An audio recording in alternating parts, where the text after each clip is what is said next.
Hello दोस्तों, कैसे हैं आप सभी लोग। Good evening.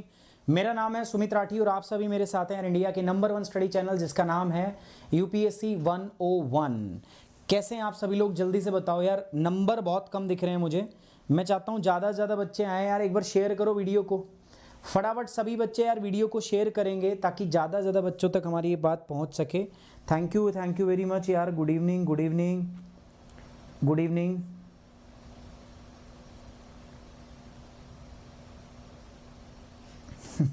अरे हाँ, मैं बेटर हूँ। ठीक है। दांत में दर्द हो रहा है भाई, दांत में दर्द मतलब अभी दोबारा हो रहा है। मतलब दवाई लूँगा तब तक एक्चुअली दांत निकल रहा है बाहर मुंह से। ठीक है। अब वो अकल जो होता है ना, विजडम टीथ, अकल जाड़ जिसको बोलते हैं, वो निकल रही है बाहर। अब वो जब तक निकलेगी दर्द होगा। वो हर बार अभी 1-1.5 महीने पहले वो निकली थी, एक 3-4 दिन दर्द दिया था, फिर वो ठीक हो गई थी। अभी वो फिर निकल रही है, आगे फिर निकलेगी, तो वो चलता रहता है। ठीक है। दवाई लेके काम चला रहे हैं, it's not a problem. So guys, आज हम जो बात करेंगे दोस्तों गुरुकुल प्रोग्राम के अंदर में, we are going to discuss about the heating and cooling of the atmosphere. ये हम बात करेंगे, इसका कुछ पार्ट हमारा बचा हुआ है and then will discuss about the heat budget. ठीक है। उसके बाद हम क्या करेंगे दोस्तों, आज हीट बजट, उष्मा बजट के बारे में भी आज हम चर्चा यहां पर करेंगे। ठीक है। So guys, we are going to discuss about the heat budget. Heat budget क्या होता है, बहुत इंपॉर्टेंट टॉपिक है आज का। जो अगर मैं बात करूं आपसे, this is going to be very very important topic. बहुत इंपॉर्टेंट है, बहुत इंटरेस्टिंग है। सो गाइज, मैं चाहता हूं एक बार आप फटाफट से क्या कर दो यार, वीडियो को शेयर कर दो। बच्चे यार बहुत कम मुझे दिख रहे हैं। ठीक है। एंड ट्रूली स्पीकिंग यार, मुझे बिल्कुल मज़ा नहीं आ रहा इस स्ट्रेंथ के अंदर। सारे लोग डिस्करेज है यार। ठीक है। आप ऐसे स्ट्रेंथ पे आते हो ना,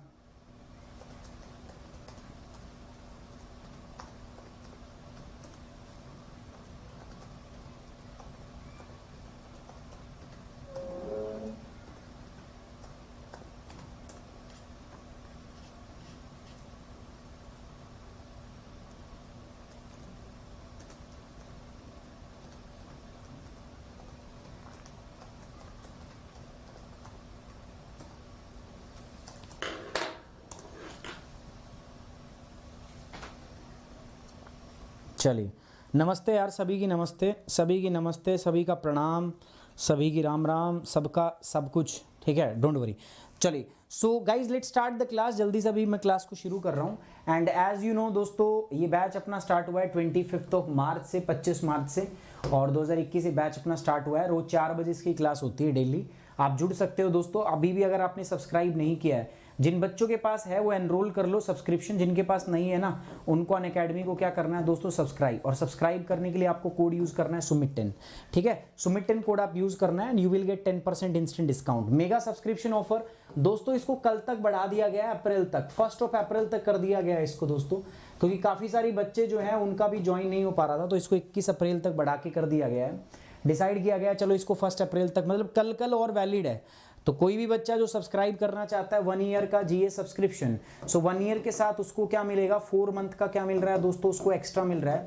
कब तक, ये कल तक वैलिड है। This is valid up to the 1 April, यानी कि कल तक अप्रैल ये वैलिड है। तो आप जाइए, कोड लगाइए सुमित10। याद रखिएगा, कोड सुमित10 ही यूज करना है।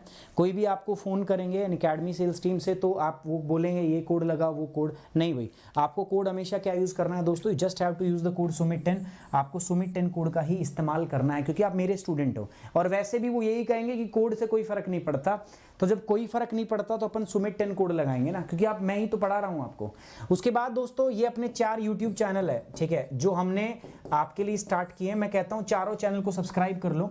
कल से आपको इस चैनल पे भी क्लासेस जो है वो दिखने को मिल जाएंगी। मतलब कल से आप यहां पे भी क्लास देखा करोगे, करंट अफेयर 101 पे भी। अनअकैडमी ऐप, इस ऐप के ऊपर दोस्तों अगर आप जानो मुझे, तो मैं हूं इस नाम से, सुमित कुमार नाम से हूं, ना कि सुमित राठी। तो ये देख लेना, ध्यान रखना इसको थोड़ा सा। सो यहां पर आप मेरे साथ क्विज कर सकते हो, यहां पर मेरे साथ स्पेशल क्लास कर सकते हो, प्लस कोर्स कर सकते हो, है ना। और याद रखना, मेरा जो कोड है वो क्या है, सुमित10। सुमित10 मेरा कोड है। इस कोड को आप यूज करोगे to get the 10% off on Unacademy. And now let's start the core of the topic. 2 थे, इंसोलेशन और द क्या था, हीट बजट। 2 बात बताई थी। इंसुलेशन का मतलब क्या था सर, आपतन, और क्या था दूसरा था हीट बजट। हीट बजट मतलब कितनी। आज ये टॉपिक हम डिस्कस करने वाले हैं। हीट का सोर्स क्या था दोस्तों, तीन चीजें थी हमारे पास, सन की रेडिएशन, ग्रेविटी और एंडोजेनिक फोर्सेस, सूरज के पास ऊर्जा कहां से आई वगैरह वगैरह। ये सारे टॉपिक जो है ना दोस्तों हम ऑलरेडी डिस्कस कर चुके हैं, तो I am not going to discuss these topic in the detail, because already यार बच्चे बहुत से कहते हैं कि सर आप बार बार एक ही टॉपिक कराते रहते हो, हमारा टाइम खराब होता है। तो मैंने सोचा चलो ठीक है आज आपका टाइम खराब नहीं करते। सो लास्ट क्लास में आपने सब कुछ पढ़ लिया था बहुत अच्छे तरीके से। हीटिंग ऑफ द एटमॉस्फेयर मैंने बताई थी आपको, किस प्रकार से एटमॉस्फेयर हीट होता है, गर्म होता है, तो इसको एक बार दोबारा देखना जो है वो जरूरी है। एटमॉस्फेयर कुछ कैसे हीट होता है, देखो सूर्य से लाइट आती है, मैंने आपको क्या बताया था, हमारे पास लाइट का सोर्स क्या है दोस्तों, सन की रेडिएशन है ना। जब सन की लाइट हमारे तक पहुंचती है तो ये पृथ्वी है, तो इसके ऊपर तो बहुत सारी लेयर है ना भाई। सबसे ऊपर कौन सी लेयर आती है हमारे पास, सबसे ऊपर आता है हमारे पास मैग्नेटो, ठीक है, मैग्नेटोस्फेयर। उसके बाद आ जाता है हमारे पास आयनोस्फेयर, उसके बाद आ जाता है हमारे पास ओजोनोस्फेयर, और लास्ट में आता है हमारे पास ट्रोपोस्फेयर। अब हर लेयर कुछ ना कुछ रोक लेती है। जैसे मैग्नेटोस्फेयर किसको रोकती है, जो हमारे पास जो अल्फा बीटा गामा रेज होती है ना, अल्फा बीटा गामा रेज जो होती है, जिनको हम शॉर्टेस्ट वेवलेंथ बोलते हैं, उनको एब्जॉर्प्शन का मतलब मैंने बताया था। एब्जॉर्ब का मतलब क्या, शोषित कर लेना, सोख लेना। और जब भी एब्जॉर्प्शन होता है तो आपकी जो रेडिएशन एनर्जी है, ठीक है, जो आपकी रेडिएशन एनर्जी है वो किस में कन्वर्ट हो जाती है दोस्तों, it will convert into the heat energy. मतलब जब जब एब्जॉर्प्शन होगा, कोई भी जब किसी ऊष्मा को अवशोषित करेगा तो उससे तापमान क्या हो जाता है दोस्तों, आपका बढ़ जाता है। सो ये एब्जॉर्ब करेगा तो हीट जो होगी वो क्या हो जाएगी, हीट एनर्जी जो होगी, हीट एनर्जी भी आपका इंक्रीज हो जाएगी। आयनोस्फेयर, आयनोस्फेयर क्या होता है, चलो अल्फा बीटा गामा तो रुक गया, क्योंकि ये इतनी खतरनाक थी कि अगर गिर जाता तो within a blink of eyes earth will turn into ashes, पृथ्वी राख में बदल जाता। दूसरा आयनोस्फेयर, आयनोस्फेयर हमारी एक्सरेज को रोकता है। थोड़ा सा अगर मैं पीछे लेके चलूं आपको, तो मैंने आपको यहां पर बताया था ये हमारा स्पेक्ट्रम होता है। सबसे खतरनाक कौन सी है, देखो सबसे खतरनाक है गामा रेज। अरे याद है कि नहीं है भाई, याद है कि नहीं है यार, मुझे तो लग रहा है याद ही नहीं है आप लोगों को, याद है ये, हाँ भाई एवरीबॉडी, अरे याद है कि नहीं यार, मुझे नहीं लग रहा तुम्हारे याद है। Sir I am final year में हूँ, प्लीज़ गाइड मी, मेरे को पोस्ट ग्रेजुएशन करनी चाहिए या फिर यूपीएससी की तैयारी, ये कोई सवाल ही नहीं है संतोष मीना। आप देखो ना आपको क्या करना है, ठीक है, मैं तो बोल दूंगा आप यूपीएससी की तैयारी करो, बट अगर आप कंफर्टेबल नहीं है तो कल को घर वालों से सुनना पड़ा तो, घर वाले सपोर्ट देंगे तो, बहुत सारी चीज़ें हैं ना, तो आप डिसाइड कीजिए। देखिए ये मेरा रोल नहीं होता, इसमें कोई गाइडेंस नहीं होता, बस आप मेरे मुंह से कुछ सुनना चाहती हैं फिर आप वही करना है, नहीं, ये चीज़ें आप खुद से सोचो। अगर आप ऐसे छोटे छोटे फैसले आप नहीं ले पाओगे तो आप यूपीएससी कैसे क्लियर, आप बन भी गए, चलो आप यूपीएससी क्लियर कर लिया, आपने आईएएस बन गए, अब जब अपने डिसीजन आप नहीं ले पाओगे, देश के डिसीजन कैसे लोगे। बुरा मत मानना बट समझना मेरी बात को। सबसे खतरनाक रेज है अल्फा रेज, गामा रेज, उसके बाद है मेरे पास एक्स रेज, उसके बाद क्या है मेरे पास यूवी रेज, उसके बाद क्या है मेरे पास दोस्तों विजिबल लाइट, ठीक है, आप समझ रहे हो, ये हमारे पास सिस्टम है। अब गामा रेज को कौन रोक रहा है दोस्तों, गामा रेज को, यही तो बताया मैंने, गामा रेज को रोक रहा है शॉर्ट ये, ठीक है। उसके बाद आयनोस्फेयर किसको रोक रहा है, एक्स रेज को, ये इसको एब्जॉर्ब कर लेता है। एब्जॉर्प्शन जो है ऑलवेज यहां पर जब भी एब्जॉर्प्शन होगा समझना एनर्जी क्या होती है, चेंज होती है वहां पे।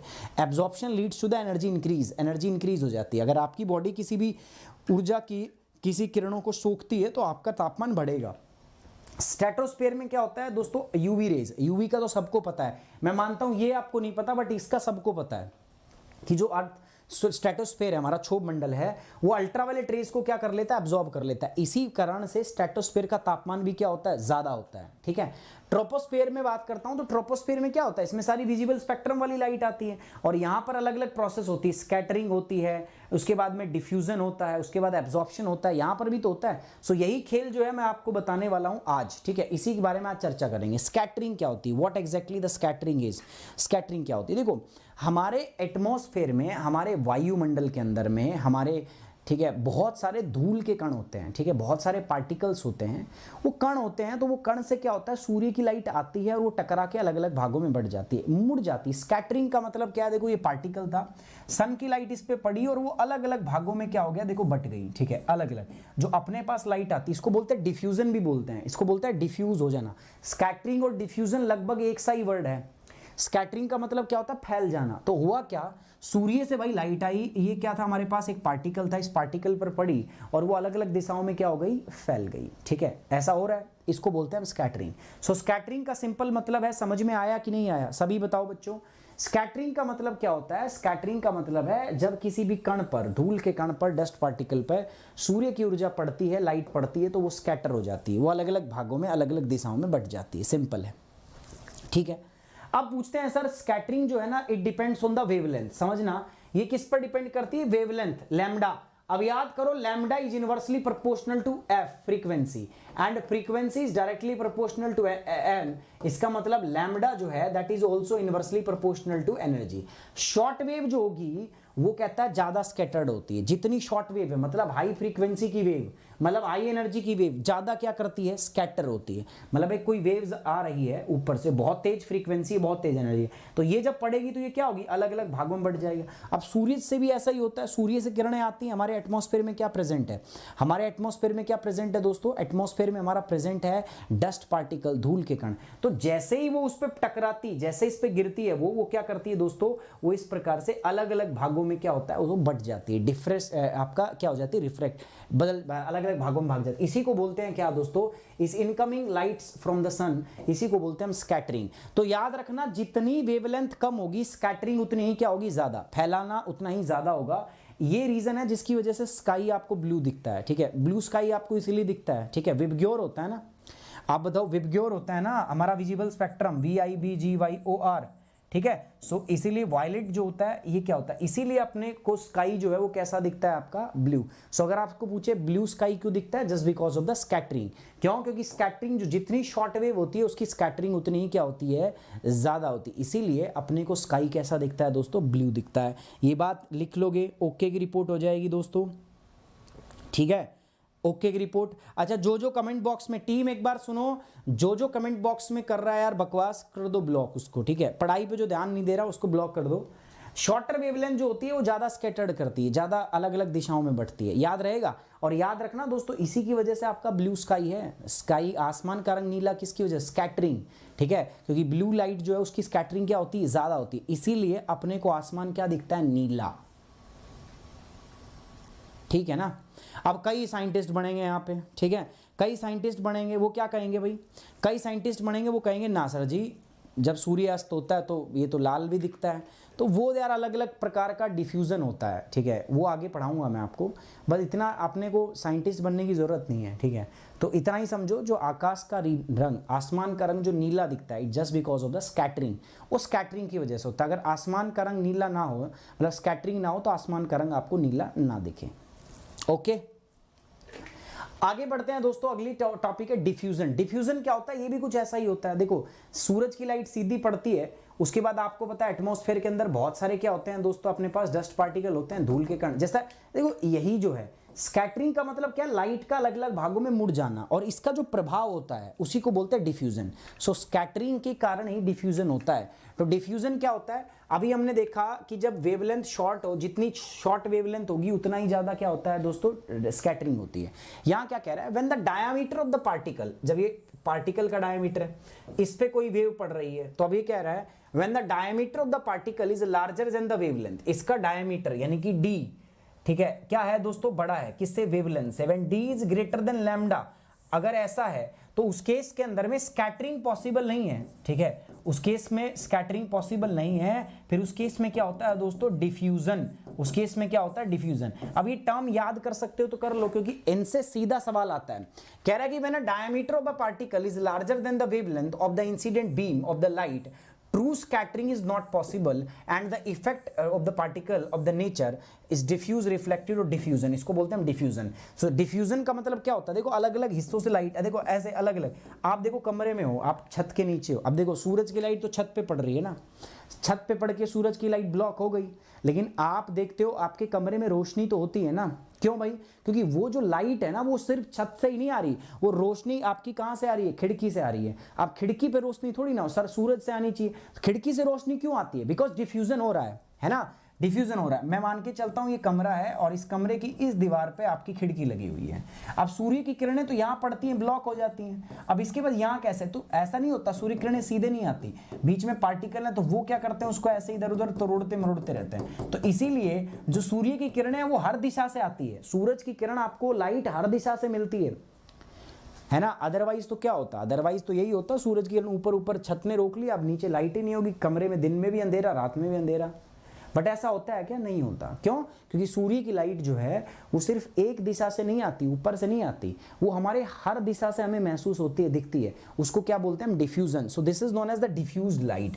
डिफ्यूज का मतलब क्या होगा कि लाइट हमें हर तरफ से आती। तो स्कैटरिंग और डिफ्यूजन ऑलमोस्ट क्या है दोस्तों? सेम चीज है। ठीक है, समझ में आ रही बात दोस्तों? ये नहीं आ रही? Scattering and diffusion both are almost same thing. It accounts for brightness of the day sky. जो दिन के अंदर आपको आसमान दिखता है ना साफ एकदम, ठीक है, जो लाइट दिखती। नहीं तो एक बात बताऊं, चंद्रमा वगैरह जो है ना, वहां का दिन में भी अगर एटमॉस्फेयर से ऊपर झांक के देखोगे तो आपको अंधेरा दिखेगा। क्यों? वहां पे डिफ्यूजन नहीं होता। और डिफ्यूजन नहीं होता इसीलिए चंद्रमा का या मार्स कोई भी है जिस पे एटमॉस्फेयर नहीं होता, उनका स्काई आपको दिन में भी डार्क दिखता है, अंधेरा दिखता है, वहां पे अंधेरा कायम रहता है। दो बातें मैंने आपको बताई, ठीक है, इस टॉपिक से। पहली मैंने 3 बातें बताई ऑलमोस्ट। पहली मैंने बात आपको क्या बताई कि हमारा जो स्काई है वो ब्लू क्यों दिखता है, ब्लू स्काई, ठीक है, वाई। पहली बात। सो पहली बात क्या है हमारी ब्लू स्काई की, कि ब्लू स्काई क्यों दिखता है, ठीक है, बताओ। ये चीजें समझनी होगी आपको। Blue sky is because of the scattering. क्यों भाई? क्योंकि सर जब शॉर्ट वेव जो होती है ना, जो शॉर्ट वेव होती है उसकी स्कैटरिंग भी उतनी ही ज्यादा होती है, इसलिए ब्लू दिखता है हमें। आसमान कैसा दिखता है? ब्लू। दूसरा मैंने बताया कि हमारा जो डे टाइम स्काई है, जो दिन के अंदर में जब आप मुंह उठा के ऊपर देखते हो तो आसमान आपको चमकता, अरे अंधेरा दिखता है, उसमें क्यों उजाला दिखता है? हाँ भाई, अरे भाई आसमान में उजाला दिखता है या अंधेरा दिखता है? ठीक है, देखो खुशबू राजपूत, स्कैटरिंग का मतलब है फैल जाना। ये देखो समझ ही नहीं पा रहे आप। स्कैटरिंग का मतलब है फैलना, ठीक है, स्कैटरिंग का मतलब है फैलना, ऐसे फैल जाना। ये देखो सूरज की किरण इस पे पड़ रही थी, इस पे पड़ रही थी, लाइट आई, इस पे पड़ी पार्टिकल के ऊपर, तो क्या होगी? फैल गई। आप लोगों का ध्यान नहीं होता, पता है, बातों में लगे रहते हो, फिर बाद में आप कहते हो कि सर समझ नहीं आया। ये स्कैटरिंग है। सूरज की लाइट आ रही, देखो इनकमिंग लाइट फ्रॉम द सन, सूरज से लाइट आ रही थी। अब सूरज से लाइट आ रही थी तो क्या हुआ? सूरज से लाइट आ रही थी तो क्या हुआ? सन से लाइट आ रही थी, लाइट आई, ये पार्टिकल पे गिरी। इस पार्टिकल को हमने क्या बोला? धूल का कण, है ना। अब इस पार्टिकल पे गिर के वो अलग अलग भागों में बट गई, ठीक है, देखो ऐसे अलग अलग भागों में बट गई, ठीक है। इसी को हमने बोल दिया स्कैटरिंग। क्या बोल दिया? स्कैटरिंग। तो स्कैटरिंग क्या होती है? इस प्रकार से फैलना अलग अलग दिशाओं में लाइट का, स्कैटरिंग हो जाती है। ये क्यों होती है? Because of the dust particle, हमारे पास धूल के कण होते हैं। अब ये कह रहा है कि ये जो स्कैटरिंग होती है ना, ये आपकी वेवलेंथ पे डिपेंड करती है, लैम्डा पे डिपेंड करती है। क्या कह रहा है? कह रहा है जितना लैम्डा छोटा होता है, छोटा लैम्डा मतलब शॉर्ट वेव। अब लैम्डा इज इन, मुझे पता है यहां दिक्कत हो रही है तुम लोगों को, ज्यादातर बच्चों का साइंस बैकग्राउंड नहीं है, अब वो इस चीज को समझना नहीं चाहते, वो सोचते हैं अरे साइंस है छोड़ दूं। लेकिन भाई अगर तुम इस चीज को छोड़ रहे हो ना, बार बार पढ़ाया, पिछले 4 लेक्चर में देखोगे ना तो यही पढ़ा रहा हूं बस मैं। क्यों? बिकॉज मुझे पता है इसकी इंपॉर्टेंस क्या है। और आप लोग क्या कहते हो सर रिवाइज ही हो रहा है क्या अभी तक? अब वो रिवाइज नहीं होता डियर, वो ये करा रहा हूं मैं, ठीक है। वो मुझे पता है ना, कई बच्चों को समझ में ही नहीं आता है, अभी भी आधे लोग छोड़ते हैं यार इसकी जरूरत ही नहीं है। F is directly proportional to E, मतलब क्या हुआ? लैम्डा जितना ज्यादा होता है उतनी फ्रीक्वेंसी कम होती है। अब ये क्या कह रहा है? लैम्डा क्या होना चाहिए? शॉर्ट। लैम्डा जब कम होता है, फ्रीक्वेंसी ज्यादा, तो लैम्डा जब लो होता है उसको हम क्या बोलते हैं? Short wave. क्या बोलते हैं? Short wave. और लैम्डा जब हाई होता है तो उसको हम क्या बोलते हैं? Long wave. अब ये कह रहा है कि जो शॉर्ट वेव जितनी शॉर्ट होती है, शॉर्ट वेव का मतलब उसमें एनर्जी बहुत ज्यादा होती है, फ्रीक्वेंसी ज्यादा, जितनी वेव शॉर्ट होगी ना उतनी ही ज्यादा स्कैटरिंग होगी, उतनी ज्यादा फैलेगी, वो उतनी ज्यादा ऐसे टकरा के वो इधर उधर भटकेगी, ठीक है। तो जितनी ज्यादा शॉर्ट वेव होगी उतनी ही ज्यादा स्कैटरिंग होगी, और इसी वजह से आपको आसमान ब्लू कलर का दिखता है, ठीक है। अब स्कैटरिंग में और डिफ्यूजन में थोड़ा सा अंतर है। क्या है? जब इंसिडेंट बीम जिस पे पड़ती है, जिस पार्टिकल पे पड़ती है, इसका एक डायमीटर होता है ना, डायमीटर मतलब व्यास, है ना भाई, ये है तो ये इसकी त्रिज्या होती है, इसका व्यास होता है। तो ये कह रहा है कि जो डायमीटर है डी, ठीक है, डायमीटर डी अगर वो बड़ा है उसकी लैम्डा से, उसकी वेवलेंथ से बड़ा है, तो फिर स्कैटरिंग नहीं हो पाती। उस समय स्कैटरिंग नहीं होती। अगर वेवलेंथ, इसका मतलब क्या हुआ, स्कैटरिंग में मैंने आपको बताया अभी, स्कैटरिंग कब होती है, जब वेवलेंथ कम होती है। लेकिन जब वेवलेंथ ज़्यादा होती है तो क्या होगा, जब वेवलेंथ ज़्यादा होती है तो डिफ्यूजन होता है उसके अंदर। जब डी इज ग्रेटर देन किससे, लैम्डा, जब पार्टिकल का डायामीटर, व्यास उसकी तरंग दैर्घ्य से क्या हो दोस्तों, बड़ा हो, ठीक है। तो ऐसी अवस्था में स्कैटरिंग नहीं होती, फिर डिफ्यूजन होता है। और डिफ्यूजन के कारण क्या होता है, दो चीज़ें होती हैं डिफ्यूजन के कारण। पहला तो डिफ्यूजन की ही वजह से आपको दिन में जो हमारा स्काई है वो ब्राइट दिखाई देता है। आसमान ऊपर देखते हो तो ब्राइट दिखता है, अंधेरा दिखता है पूरा। रात में देखते हो तो काली घटा का घमंड घटा दिखता है आपको। लेकिन दिन में देखते हो तो क्या, दिन में ऐसे मुंह उठा के देखते हैं तो चमचमाता आसमान दिखता है। हाँ या ना, गलत तो नहीं कह रहा हूँ? हाँ भाई, कितने बच्चे कह रहे हैं कि मैं गलत बोल रहा हूँ?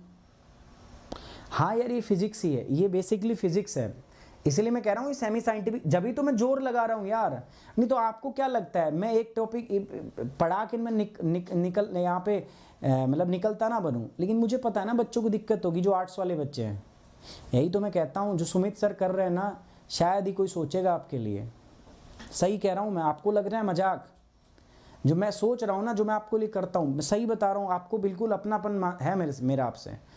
मैं सोचता हूँ यार ये मेरे परिवार के लोग हैं सारे के सारे, और उस अपनेपन के साथ पढ़ाता हूँ, इसलिए एक टॉपिक पे इतना समय लगाता हूँ। नहीं तो मेरा क्या जा रहा है, मैं भी निकल लूँ, चलता रहूँ, ठीक है, फटाफट भाई, ठीक है, समझ में आया तो ठीक है, नहीं आया, लेकिन मुझे पता है ना भाई, बच्चों को समझाना है। अगर बच्चों को समझ में नहीं आया तो मेरा काम अधूरा है। ये थोड़ा सा साइंस का पार्ट है, लेकिन थोड़ा दिमाग लगाओगे तो हो जाएगा, ठीक है, थोड़ा दिमाग लगाओगे हो जाएगा। मुझे भरोसा है यार आपकी कैपेबिलिटी पे। और कोई बात नहीं, कई बच्चों को लगेगा सर ये तो आज तक पढ़ा नहीं, तो जरूरी नहीं है। सीखना उसी को कहते हैं जो आज तक नहीं सीखा है हमने। यही तो नई चीज़ सीखी आपने, इसी से तो आपकी नॉलेज बढ़ी, इसी से तो आपको पता लगना चाहिए कि हाँ सुमित सर कुछ जानदार पढ़ा रहे हैं। अब मैं भी बाकी लोगों की तरह गुणगुण यहाँ कुछ करके आके चला जाऊँ तो फिर क्या मतलब नहीं बनता यार। फिर जो मैं भी वही पढ़ा रहा हूँ जो बाकी लोग करवा रहे हैं। मैं चाहता हूँ आपका लेवल अलग, आपको देखो, मैं ये चाहता हूँ इस चैनल पे जब आप पढ़ो ना तो फील हो आपको यूपीएससी का पढ़ रहे हो। बाकी तो गंद बहुत जगह भरा पड़ा है, उसको पढ़ के ना आपको बड़ा अच्छा लगेगा, बड़ा मजा आएगा, बताइए ये कहाँ हुआ, ऐसे ऐसे बहुत मजा आएगा। लेकिन उसका कोई फायदा नहीं है, उसका फायदा नहीं है। उसको आप जाओगे थोड़े समय के बाद में सिर्फ और सिर्फ नील बटा सन्नाटा आएगा उससे, ठीक है, और कुछ नहीं आना उससे। और ये बात मैं गलत नहीं कह रहा, many of the peoples you believe in your hearts, बहुत सारे लोग हैं जो आप इस मन में जानते हैं। मैं गारंटी दे रहा हूं दोस्तों, मैं जो कवर कर रहा हूं ना, that is of the UPSC standard and no one others on the YouTube platform. कोई नहीं है जो यूट्यूब प्लेटफॉर्म पे इस स्टैंडर्ड को कवर कर रहा हो, इस स्टैंडर्ड को मैच कर रहा हो, ठीक है, एक्सेप्ट फ्यूज। और वो जो फ्यू हैं वो या तो इस दुनिया में है नहीं अभी, ठीक है, मतलब चले गए हैं, वो डिमाइस हो गए हैं, मतलब उनकी मृत्यु हो गई है, और या जो है उनकी वीडियो आती नहीं है ज़्यादा देखने के लिए, ठीक है, लाइव आते ही नहीं है वो, कभी कभी कुछ वीडियो आ गई बस ख़त्म हो गया, ठीक है। मेरी टीम जो है ना वो काम मैंने उनको बोल रखा है, मैं कहा कंटेंट चाहिए यूपीएससी वाला, या एसएससी का माल नहीं भरना, या रेलवे वाला माल नहीं भरना, उसके लिए अलग अलग चैनल बना रखे हैं ना, वहाँ पे पढ़ेंगे।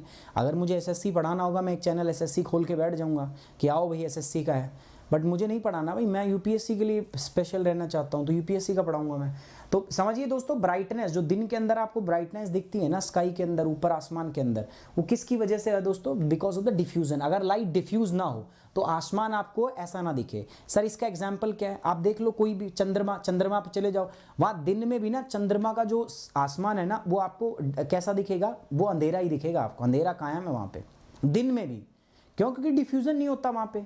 ऐसे किसी और ग्रह जिसमें भी एटमॉस्फेयर नहीं है, जिसमें वायुमंडल नहीं है, जिसमें हवा नहीं है, जिसमें धूल के कण नहीं है, अगर आप देखोगे उसके अंदर तो वो ब्लैक दिखता है आपको, ठीक है। दिन में देख लो चाहे रात में, वो ब्लैक दिखाई देगा, ठीक है। वो किसकी वजह से हो रहा है दोस्तों? It happens because of the diffusion. ये डिफ्यूजन की वजह से हो रहा है। सो ये बात याद रखोगे।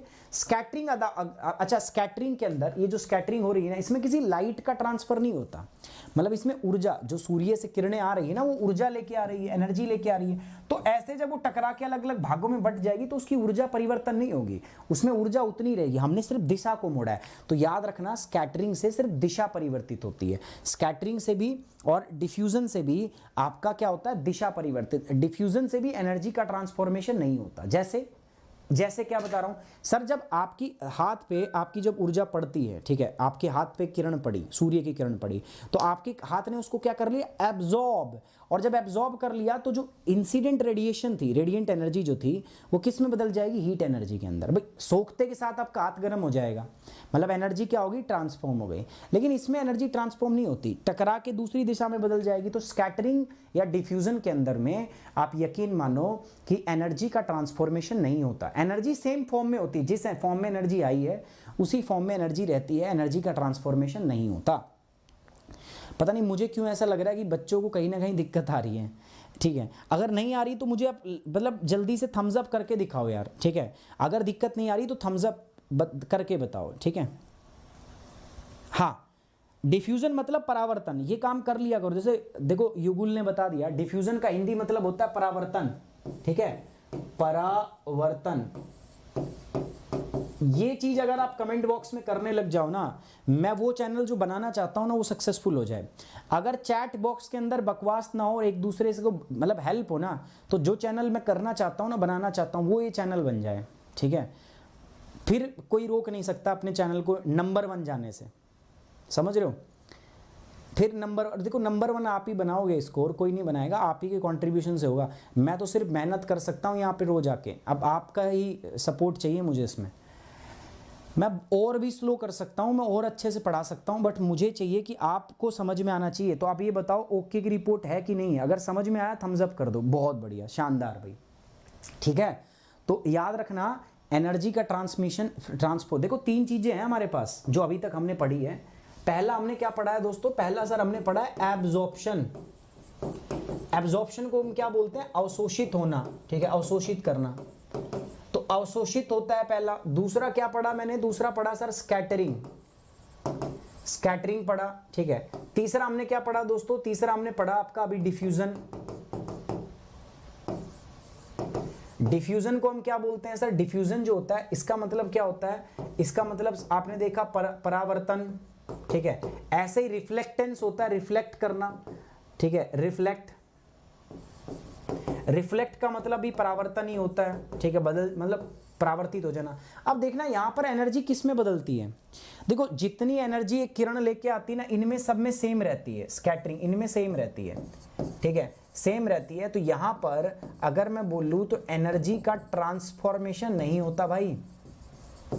जैसे रिफ्लेक्टेंस है, क्या हुआ कि ये शीशा था, अब रेज आई, इस पे पड़ी और इससे पड़ के रिफ्लेक्ट होकर इधर चली गई, तो उसकी एनर्जी में परिवर्तन होगा, नहीं होगा, नहीं होगा, ठीक है। डिफ्यूजन में क्या हो रहा है, लाइट आई ऊपर से, धूल के कण पे पड़ी, अलग अलग भागों में ऐसे डिफ्यूज हो गई, बट गई, सर उसकी एनर्जी प्रभाव पड़ेगा, नहीं पड़ेगा। स्कैटरिंग में भी ऐसा ही हो रहा है, ठीक है, डिफ्यूजन में भी ऐसा ही। डिफ्यूजन और स्कैटरिंग लगभग एक जैसा ही है। फर्क क्या है, डिफ्यूजन, स्कैटरिंग में याद रखना कि स्कैटरिंग की खास बात क्या है, जितनी शॉर्ट वेव लेंथ होगी ना उतना डिफ्यूजन होगा और उतना स्कैटरिंग होगी। डिफ्यूजन में याद रखना जब डायामीटर, ये बहुत इंपॉर्टेंट बात बता रहा हूं जो मैं बोल रहा हूं, सीधा सवाल आता है साइंस एंड टेक में भी, जब डायामीटर जो होता है, ठीक है, डी ग्रेटर देन होता है किससे, लैम्डा वेवलेंथ से, तो उस केस में क्या होता है दोस्तों, उस केस में डिफ्यूजन होता है, ठीक है, उस केस में क्या होता है, डिफ्यूजन, उसमें फिर स्कैटरिंग नहीं होती।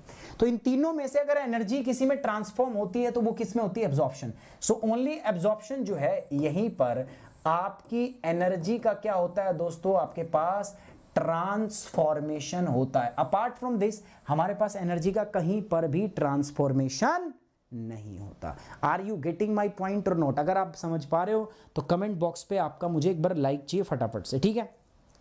ये हो गया हमारे पास, है ना। तो अब देखो कई बात बच्चे क्या कहेंगे, जैसे मैंने बताया ना आपका स्कैटरिंग जो है it occurs without the transformation of energy. अब कई बच्चे कुछ मतलब ज़्यादा ही साइंटिस्ट बनते हैं, ठीक है, वो क्या कहेंगे दोस्तों, वो फिर स्कैटरिंग में अलग अलग बात करते हैं। मैं बता देता हूँ, कई बच्चे कहते हैं, मैंने बोला ना जैसे स्कैटरिंग, मैंने क्या बोला, आपका स्काई आपका क्या दिखता है, ब्लू। अब कई बच्चे साइंटिस्ट बनेंगे, नहीं सर ये तो स्काई तो रेड भी दिखता है, जब सूर्यास्त होता है स्काई रेड दिखता है ना। हाँ दिखता है, बट उसमें स्कैटरिंग भी फिर अलग अलग प्रकार की होती है। साइंस में कूद जाओगे आप, रेले स्कैटरिंग, माई स्कैटरिंग, उसके बाद नॉन सेलेक्टिव स्कैटरिंग, तो उसमें माई स्कैटरिंग होती है जिसमें वो रेड दिखता है। अब मुझे इसमें इतना, मुझे आइंस्टीन का फूफा नहीं बनना भाई, तुम्हें बनना है तुम बन लो, ठीक है। मेरी तरफ से सिर्फ एक छोटी सी बात याद रखना है आपको कि जो आपका ब्लू स्काई दिखता है, कोई भी आपसे शॉर्ट में अगर कोई पूछ ले कि ब्लू स्काई दिखता है किसकी वजह से, आपका जवाब होना चाहिए सर स्कैटरिंग। यार लाइक इतने कम क्यों है भाई वीडियो पे? लाइक्स यार जल्दी लाइक करो यार वीडियो को, ये मत काम करो, लाइक तो आपको बिना कहे कर देना चाहिए, ठीक है। इसमें हम्बल रिक्वेस्ट यार, करा करो लाइक। तो ब्लू स्काई अगर कोई भी पूछे आपसे कि बताओ स्काई ब्लू क्यों है, तो आप क्या बताओगे? Why sky is blue? Sky is blue because of the scattering. तो ये बात हुई मेरी। अब बताइए आपको यहाँ तक कोई दिक्कत, कोई परेशानी, कोई समस्या है तो बताओ, अदरवाइज मैं आगे बढ़ता हूँ। जल्दी बताओ भाई फटाफट।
इसको परिकिरणन कहते हैं यार, अब मेरे को लिखना नहीं आ रहा कैसे लिखते हैं। Scattering in Hindi is known as परिकिरणन, ठीक है। क्या बोलते हैं इसको? परिकिरणन। अभी आ रही है आवाज? परिकिरणन। स्कैटरिंग को हिंदी में क्या बोलते हैं? परिकिरणन। तो ये बात हमारी होगी क्लियर। अब मैंने बताया ना, जैसे कुछ बच्चे बोलते हैं कि सर स्काई जो है वो रेड भी दिखेगा जब सूरज अस्त होता है या उगता है, तो लाल दिखता है आसमान। अब भाई उसमें स्कैटरिंग के अलग अलग प्रकार आ जाते हैं, माई स्कैटरिंग, रेले स्कैटरिंग, नॉन सेलेक्टिव। तो फिर ज़्यादा तुम्हें आइंस्टीन का फूफा या फूफी बनना है तो बन लो, मेरे बस की नहीं है भाई, ठीक है। मैं तो इतना पढ़ा रहा हूँ, इतना बच्चों को बता रहा हूँ, तो वो बहुत है, ठीक है। अभी तो आ रही है यार साउंड। अरे वो एक बच्चे का कॉल था, ठीक है, आप में से प्लस पे एक बच्चे का कॉल था, तो बस उसको कुछ बात बता रहा था, तो मैंने खुद साइलेंट कर दिया था, ठीक है। सो मैंने खुद साइलेंट किया था। ये क्लियर है? चलिए अब आते हैं एब्जॉर्प्शन। एब्जॉर्प्शन भी एक ऐसी टर्म है जो पूछी जाती है आपसे। एब्जॉर्प्शन का मतलब क्या होता है? एब्जॉर्प्शन का मतलब ये होता है सर कि the process in which incident radiant energy is retained bye a substance. Absorption का मतलब क्या होता है कि इस प्रक्रिया में मूल ऊर्जा पदार्थ के द्वारा रख ली जाती है। मतलब मैंने स्कैटरिंग में क्या हुआ, मैंने आपको कोई चीज़ दी, आपने मेरे को लौटा दी किसी दूसरे समय पे, सेम चीज़ लौटा दी। एब्जॉर्प्शन में क्या होता है, मैंने आपको कुछ चीज़ दी, आपने अपनी समझ के रख ली, वो आप कह रहे हो सर ये तो हमारी ही है हम थोड़ी ना देंगे इसको, समझ रहे हो? तो उसको हम क्या बोल देते हैं दोस्तों, guys that is known as absorption. So absorption, what is absorption? So absorption का मतलब क्या होता है कि रेडिएंट एनर्जी जो है it is retained by the substance, ठीक है। एक ऐसी प्रोसेस है जिसमें कोई भी गिरने वाली, जो किसी सब्सटेंस पे अगर कोई सूरज की किरण गिरती है ना, तो वो उसको एब्जॉर्ब कर लेता है, ठीक है, उसको एब्जॉर्ब कर लिया, तो दैट इज एब्जॉर्प्शन। एब्जॉर्प्शन मतलब वो उसको निकलने नहीं देगा, वो उसी के पास रहेगा, उसको अपना बना लेता है। The absorbed radiation is then transformed into the molecular energy. मैंने बताया सूरज की किरण किसी चीज पे गिरी, आप पे गिरी, मेरे पे गिरी, मैंने क्या कर लिया, उसको एब्जॉर्ब कर लिया। अब मेरा क्या होगा, मेरा तापमान बढ़ जाएगा। आपको मैं धूप में बिठा दूँ 2-3 दिन, या आपको मैं भट्टी में बिठा दूँ, तापमान उससे हीट आती, हीट आप एब्जॉर्ब करते हो, आपकी बॉडी का तापमान लगातार क्या होता रहेगा, बढ़ता रहेगा। यस और नो? उसको एब्जॉर्प्शन बोलते हैं, ठीक है। सो 3 टर्म थी जो दोस्तों हमें बहुत ज्यादा पढ़नी। जैसे आप देखो हमारे यहाँ पे एब्जॉर्प्शन किसका होता है, जो एब्जॉर्प्शन कौन करता है, 18 से 19% पानी, जलवाष्प, अरे ग्रीन हाउस इफेक्ट पड़ा है, उसमें क्या होता है, एब्जॉर्प्शन ही तो होता है। जो किरणें हैं पृथ्वी से आती हैं उनको एब्जॉर्ब कर लिया जाता है, दैट इज एब्जॉर्प्शन। समझ में आ गई बात? सो 3 बातें मैंने अभी समझाई। देखो किस किस बच्चे को समझ नहीं आई मुझे जल्दी से बताओ, अगर आपको समझ में नहीं आई तो मैं फिर बताऊंगा, और समझ में आई तो हम आगे बढ़ेंगे। क्लास तभी आगे बढ़ाऊंगा, देखो ये बेसिक्स है, अगर ये समझ में ना आए ना भाई फिर बच्चा दिक्कत में आ जाएगा। तो मैं नहीं चाहता कोई भी बच्चा, कोई भी स्टूडेंट मेरा दिक्कत में आए, ठीक है। आराम से पढ़ाऊंगा, प्यार से पढ़ाऊंगा। मुझे लगेगा सिलेबस नहीं हो रहा भाई, मैं स्पेशल क्लास लगा देंगे, संडे है अपने पास, एक्स्ट्रा लगा देंगे, रात में पढ़ा देंगे, बट समझ आना चाहिए। सो हमने 3 चीज़ें पढ़ी, ठीक है। पहली चीज़ क्या पढ़ी दोस्तों? पहला चीज़ पढ़ा हमने एब्जॉर्प्शन, ठीक है, हो गया सर। हमने दूसरा पढ़ा क्या? हमने पढ़ा रिफ्लेक्टेंस, ठीक है, रिफ्लेक्ट होना पढ़ा हमने। सर हमने पढ़ा डिफ्यूजन, सर हमने पढ़ा स्कैटरिंग। अच्छा, कई बार ये चीजें पूछ ली जाती तो इसमें थोड़ा कंफ्यूजन होता है। तो एनर्जी का ट्रांसफॉर्मेशन सिर्फ इसमें होता है, ठीक है, बाकी सब क्या है, एनर्जी का ट्रांसफॉर्मेशन नहीं होता। आप जिस स्टेट में एनर्जी देते हो उसी स्टेट में रहती है, सिर्फ डायरेक्शन चेंज होती है, डायरेक्शन चेंज होती है बस उसकी, बस और कुछ नहीं होगा। ओके, ठीक है। चलिए अब नेक्स्ट टॉपिक पे आते हैं। तो नेक्स्ट टॉपिक क्या है, याद करो, थोड़ा पिछली क्लास में चलो। तो मैंने आपको बोला था कि पूरे टॉपिक को मैं 2 भागों में बांट रहा हूं, ठीक है। कैसे कैसे? सर एक तो वो किरणें जो सन से आती है, सन रेडिएशन, और दूसरी किरणें वो जो पृथ्वी से टकरा के जाती है, दैट इज अर्थ रेडिएशन।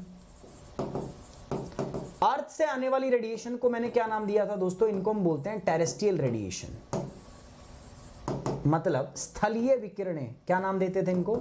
स्थलीय विकिरणें, ये मैं इनको नाम देता हूं। तो अब उसी की बारी है, सन से आने वाली का हमने पढ़ लिया, पूरा हिसाब किताब हमने ले लिया, ठीक है। मैंने देख लिया भाई, सूरज से किरण आ रही थी तो क्या हो रहा था, ये हमारी पृथ्वी थी, है ना। तो अलग अलग चीजें हो रही थी। कैसे? सबसे ऊपर कौन सा था? मैग्नेटोस्फेयर। अब मैग्नेटोस्फेयर में क्या हो रहा था बताओ?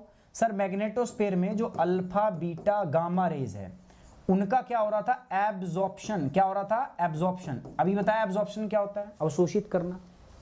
सर उसके बाद में कौन सा था? मैग्नेटोस्फेयर के बाद में सर आ गया था आपका आइनोस्फेयर। सर आइनोस्फेयर में क्या हो गया था? सर इसमें एक्स रेज का एब्जॉर्प्शन हो गया था, एक्स रेज को क्या कर लिया गया था? एब्जॉर्ब। सर इसके बाद क्या था मेरे पास? इसके बाद था स्ट्रेटोस्फेयर, जिसमें ओजोन है। स्ट्रेटोस्फेयर में क्या हुआ था सर? इसमें यूवी रेडिएशन, यूवी रेज को क्या कर लिया गया था? एब्जॉर्ब। अब इसके बाद था क्या? ट्रोपोस्फेयर।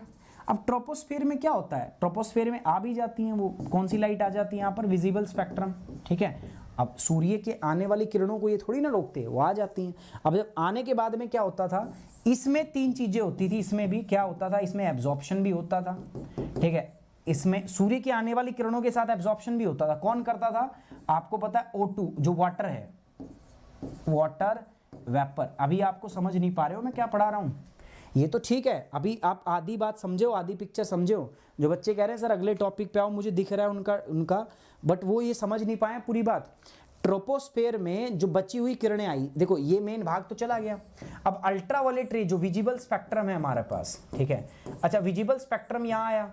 अब इसने क्या किया? ये ट्रांसपेरेंट था, ठीक है, ये ट्रांसपेरेंट था, इसने नीचे आने दिया उसको। अब जब नीचे आ गया तो एब्जॉर्प्शन होगा, वाटर वेपर एब्जॉर्ब करेगा, ठीक है। और उसके बाद में हमारे पास क्या होगा? स्कैटरिंग होगी। स्कैटरिंग आपको पता है क्यों? क्योंकि नीचे एनवायरनमेंट में क्या है? Dust particle. ऊपर तो कम थे लेकिन नीचे ज्यादा होते हैं, तो यहाँ स्कैटरिंग भी होगी। यहाँ पर लाइट आपकी क्या होगी? डिफ्यूज भी होगी, डिफ्यूजन भी होगा। तो ये हमने बताया पूरा ऊपर से आने वाली लाइट के साथ क्या होता है। अब क्या होगा? इस लाइट का कुछ हिस्सा पृथ्वी के पास पहुंच जाएगा, जिसको पृथ्वी क्या कर लेगी? एब्जॉर्ब। अब एब्जॉर्प्शन के बाद पृथ्वी का तापमान बढ़ जाएगा। और आपको मैंने बताया था रेडिएशन लॉ क्या कहता है? किसी भी बॉडी का तापमान अगर 0 डिग्री से ज्यादा हो जाता है तो फिर वो क्या करती है? वो भी फिर रेडिएशन एमिट करती है। वो क्या करती है? वो रेडिएशन एमिट करती है, वो रेडिएशन निकालती है अपने में से। अब पृथ्वी भी रेडिएशन निकालेगी, बस उसी चीज को हम कहेंगे टेरेस्ट्रियल रेडिएशन, ठीक है। टेरेस्ट्रियल रेडिएशन मतलब क्या होगा? स्थलीय, इसको क्या बोलेंगे हम दोस्तों? स्थलीय विकिरणें, ठीक है। स्थलीय विकिरणें क्या बोलेंगे इसको? दिस इज नथिंग बट स्थलीय,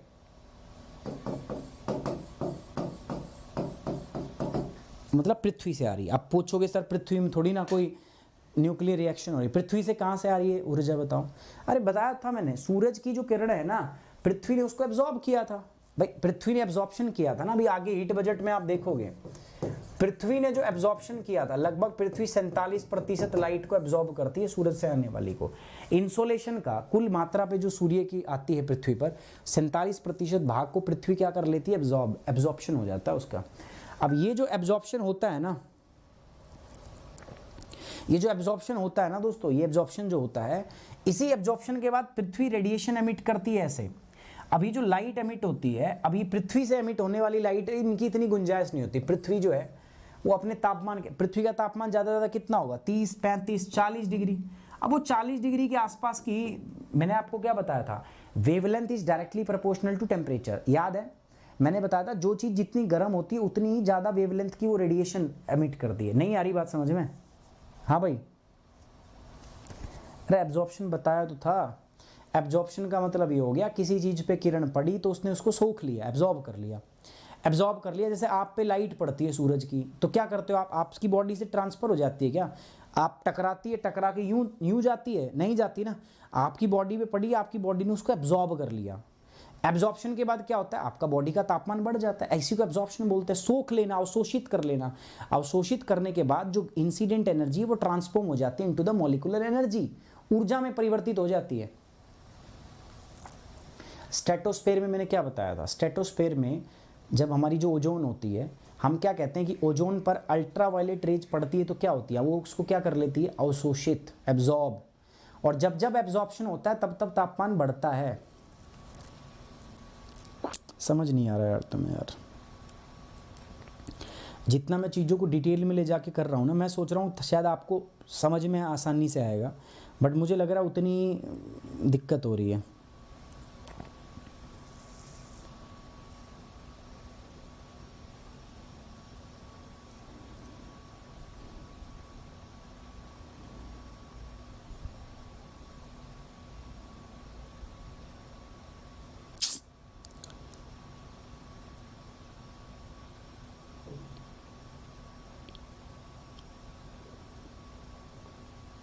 हाँ पूजा, बिल्कुल आप सही बोल रही हैं। अब पृथ्वी इतनी गर्म तो होती नहीं है, इसका तापमान इतना ज़्यादा होता नहीं है, तो इससे जो रेडिएशन निकलेगी उनकी वेवलेंथ क्या होती है, ज़्यादा, है ना, तो वे लॉन्ग वेव निकलती हैं इससे, ठीक है, इससे वेवलेंथ क्या होती है, ज़्यादा। सो लॉन्ग वेव, मैंने आपको बताया था कि टेम्परेचर जो होता है ना, that is inversely proportional to wavelength, ठीक है, ये रेडिएशन लॉ है, ये बताता है कि तापमान जो है वो रेडिएशन के क्या होगा। अब पृथ्वी कम गर्म है तो ये लॉन्ग वेव रेडिएट करेगी। अब पृथ्वी से जब लॉन्ग वेव जाएगी ना, मैंने आपको कल भी बताया था ये बात, लास्ट क्लास में, कल मतलब प्रीवियस क्लास में, कि जो तापमान है ना, ये हमारे पास क्या है दोस्तों, ये मेरे पास अर्थ है, ठीक है, this is our earth, this is my earth, this is your earth, और ये मेरे पास क्या है दोस्तों, एटमॉस्फेयर, ठीक है, ये क्या है मेरे पास, एटमॉस्फेयर। याद करो मैंने कल भी बताया था आपको, वायुमंडल, मैंने आपको बताया था कि क्या बताया था, कि ये सूरज से आने वाली लाइट को तो आने देता है, इसकी हिम्मत नहीं है भाई, सन से जो आने वाली किरणें है ना, इसको आने देता, इसकी हिम्मत नहीं है, इसके लिए ये ट्रांसपेरेंट है। लेकिन जो पृथ्वी होती है ना, इनसे भी रेडिएशन एमिट होती है, और ये इन रेडिएशन को क्या कर लेता है, रोक लेता है। क्यों? क्योंकि भैया कमजोर है ना, ठीक है, ये जो जाती है इनको क्या कर लेता है, इनको ये रोक लेता है, ठीक है, रोकता है, फिर दोबारा से री रेडिएट करता है इधर। तो ये क्यों करता है ऐसा, क्योंकि ये इसके ये लॉन्ग वेव हैं। ये कैसी हैं दोस्तों, शॉर्ट वेव। यार प्रीवियस वीडियो देखो यार, आपने देखी नहीं है। अब मैं ये हिस्सा बात करने वाला हूं। अब पृथ्वी से जब किरण टकरा के जाती है ना ऐसे, तो उसको एब्जॉर्ब करने वाले बहुत सारे लोग हैं। पहला तो है green house gas. Green house gas में बहुत सारी गैस है, जैसे कार्बन डाइऑक्साइड, जैसे CH4 मीथेन, जैसे कार्बन मोनोऑक्साइड, जैसे नाइट्रोजन डाइऑक्साइड, ये बहुत सारी गैस है। ये क्या करेंगी, आपका एब्जॉर्ब कर लेती है। सूर्य से पृथ्वी से टकरा के जो वापिस जाती है ना, इनको ये एब्जॉर्ब कर लेती है। कहती कहाँ जाओगी, कहती कहाँ, इनकी हिम्मत नहीं थी, इनके दम नहीं था इतना कि सूरज से आने वाली, देखो देखो आ रही है ना। क्यों? क्योंकि इसके लिए एटमॉस्फेयर कहता है कि भैया तुम जाओ, तुम्हारे पास तो बहुत एनर्जी है, तुम्हारा स्टाफ है ट्रांसपेरेंट, पारदर्शी। इसके लिए क्या, सूरज से आने वाली को तो आने देता है वो, लेकिन जब ये धरती से टकरा के जाती है तो अब ये ओपेक हो जाता है, अब ये अपना आइटिंग दिखाता है, अब ये कहता है मैं पारदर्शी हूँ। कहाँ जाएगी, कहाँ जाएगी बता, ठीक है, फिर जाने भी नहीं देता। इसमें से क्या होता है, इसको एब्जॉर्ब कर लिया जाता है यहाँ पे, क्योंकि लॉन्ग वेव है, तो ग्रीन हाउस गैस इसको एब्जॉर्ब करती है। उसी को हम बोलते हैं ग्रीन हाउस इफेक्ट, जो मैंने पढ़ाया हुआ आपको ऑलरेडी। वाटर वेपर होते हैं जलवाष्प, तो जलवाष्प भी क्या करते हैं, इस प्रकार धरती से जाने वाली किरणों को क्या कर लेते हैं, एब्जॉर्ब कर लेते हैं। उसके बाद क्लाउड भी बहुत अच्छे क्या हैं दोस्तों, क्लाउड जो है वो भी बहुत अच्छे एब्जॉर्बर है। आपने देखा है कभी, एक बात बताओ, मैं आपसे एक सवाल पूछता हूँ, मान लो आसमान साफ है, ठीक है, आसमान में बादल नहीं है, ठीक है, आसमान में बादल है, तो रात का तापमान गर्म होगा यूजुअल से, ठंडा होगा, आप बताइए मुझे, जल्दी बताइए।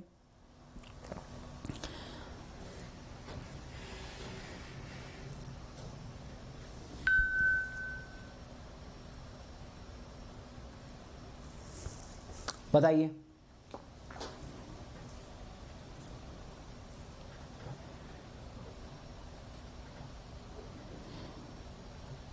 नेहा यादव फिजिकल ज्योग्राफी कहाँ बीच में छोड़ी, इसमें 2 टॉपिक बचे हैं बस, एक तो ज्वालामुखी और एक भूकंप, इतना तो पढ़ा भी रखा है मैंने पहले भी। तुम्हारी ये आदत बहुत बुरी होती है, मतलब तुम हर चीज़ को यार मतलब मेरे किए कराए पे पानी फेर देते हो, ये नाम दे देते हो कि सर पूरी करा दो उसको, पूरी है फिजिकल ज्योग्राफी उस पर, मतलब जियोमॉर्फोलॉजी, फिजिकल ज्योग्राफी के बहुत सारे मतलब दिक्कत पता है क्या होती है, आपको खुद अधूरा ज्ञान है, आपको पता नहीं होता फिजिकल ज्योग्राफी में क्या क्या है।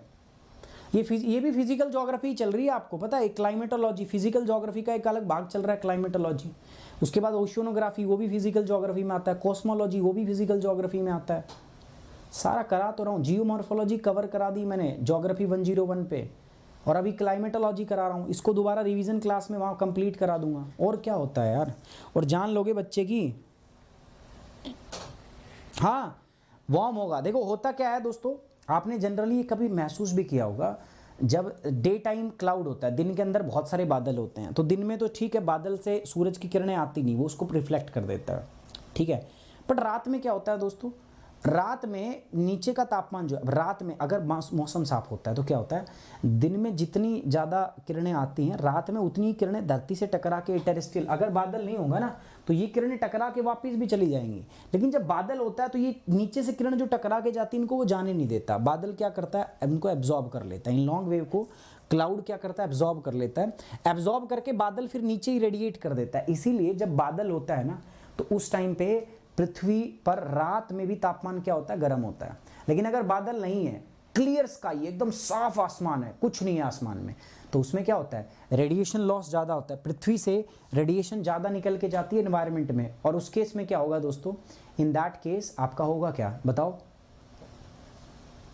तापमान ज़्यादा, जल्दी ठंडा। तो क्लियर नाइट, जैसे मरुस्थल में देखते हैं ना, मरुस्थल में बिल्कुल साफ आसमान होता है, इसलिए दिन में तापमान बढ़ जाता है क्योंकि बादल रोकने वाले हैं नहीं उसको, और रात में भी बादल नहीं है तो रात में तापमान बहुत जल्दी रैपिडली डिक्रीज होता है। इसीलिए मरुस्थल में दिन में तो दिन में तो गर्मी रह जाती है बहुत ज़्यादा, और रात में क्या हो जाती है, बहुत ज़्यादा ठंड हो जाती है।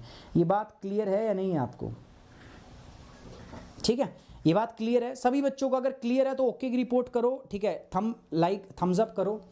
फिर हीट बजट बच गया, हीट बजट फिर नेक्स्ट क्लास में ही कर पाएंगे क्योंकि आज हो गया समय समाप्त। भाई मेरी क्लास है अभी 10 बजे, कहाँ पर दोस्तों, आपका अनअकैडमी की ऐप के ऊपर फ्री क्लास है, आप सारे बच्चे आ सकते हो, जुड़ सकते हो मेरे साथ, या आप चाहो तो क्लास भी कर सकते हो, किसके साथ, आप सुरजीत सर के साथ, ठीक है, चॉइस इज़ योर्स। बट मेरी अभी क्लास है तो अपन आज यही समाप्त करेंगे। हीट बजट एक पूरा टॉपिक है जो कल की ही क्लास में होगा, ठीक है, सो कल की ही क्लास में होगा।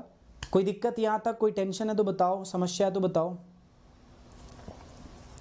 अच्छा, कई बच्चे सोचते हैं कि जब मैं बोलता हूँ अनअकैडमी को सब्सक्राइब कर लो तो सोचते हैं कि यूट्यूब के चैनल को सब्सक्राइब करने की बात करता हूँ मैं, ठीक है, नहीं, देखो अनअकैडमी एक दूसरा प्लेटफॉर्म है, वहाँ पर आप जाके सब्सक्रिप्शन ले सकते हो, वो पेड सब्सक्रिप्शन होता है, मतलब पैसे दे के पढ़ना होता है उसमें, ठीक है, वो अलग चीज़ होती है, बट वो आपका डिसीजन है आपको कैसे करना है कैसे नहीं। अब ये हीट बजट है तो एक डायग्राम ही, छोटा सा डायग्राम है बस ऐसे, लेकिन ये कल समझ में आएगा आपको, इतना सा ही है बस, ख़त्म। लेकिन ये कल समझाऊंगा क्योंकि इस पे टाइम लगेगा अपने को। और मेगा सब्सक्रिप्शन ऑफर को कल के लिए एक्सटेंड कर दिया, मतलब 1 अप्रैल। जो बच्चे नहीं ज्वाइन कर पाए वो कल तक ज्वाइन कर सकते हैं। अभी लेटेस्ट अनअकैडमी का अपडेट आया है कि कोई बात नहीं, अगर आप आज नहीं कर पाए तो आप कल कर लेना। 1 अप्रैल तक को इस यूपीएससी सीएससी मेगा सब्सक्रिप्शन को कल तक का एक्सटेंड कर दिया गया है, ठीक है। सो बस याद यही रखना है, कोड मेरा क्या है, सुमित 10। यार ये याद रखना, मेरी बड़ी बेइज्जती करा देते हो आप लोग, ठीक है। आपको मेरा कोड नहीं पता होता, जब आपके पास फ़ोन आता है अकेडमी से तो उनको बोला करो ना कि हम तो सुमित सर से पढ़ते हैं, तो सुमित सर का कोड क्या है, सुमित 10। आप मेरे से पढ़ रहे हो, इतने दिन से मेरे साथ रह रहे हो, फिर भी आखिरी में कोड जो है कुछ दूसरा लगा देते हो, बड़ी बेइज्जती होती है मेरी, पता है। फिर बोलते हो कि हम तो सुमित सर के स्टूडेंट है। काय के सुमित सर के स्टूडेंट हो? वो होते तो सुमित 10 कोड होता है ना आपका। सो जो भी बच्चा ना अकेडमी पे ज्वाइन करता है प्लस पे, देखो कोई भी कोड आप यूज करो दोस्तों 10% डिस्काउंट मिलता है आपको। कोई भी कोड यूज करो, XYZ कोई भी दुनिया का कोई भी कोड यूज कर लो। और अगर कोई आपको कहता है कि 10 नहीं इसमें 15 मिलेगा, वो आपको झूठ बोल रहा है, वो झूठ बोल रहा है, क्योंकि अनअकैडमी की तरफ से ऑफिशियल इतना ही है। इसका मतलब अगर कोई कह रहा है तो आपको वो मतलब चेपना चाह रहा है। ऐसे लोगों से सावधान, और ऐसे लोगों की मेरे को बताओ। साथ ही साथ मैं बता दूं दोस्तों, ये ऑप्शनल का सब्सक्रिप्शन है, मतलब ऑप्शनल अलग से भी ले सकते हो। 1 साल 2 साल 3 साल कोड लगाओगे मेरा सुमित 10, इस पर भी डिस्काउंट मिल जाएगा आपको, ठीक है। और ये प्लस है, मतलब बिना डिस्काउंट के ये प्राइस है, 1 साल 2 साल 3 साल डिस्काउंट के बाद ये। तो आप कोड हमेशा याद रखिएगा सुमित 10।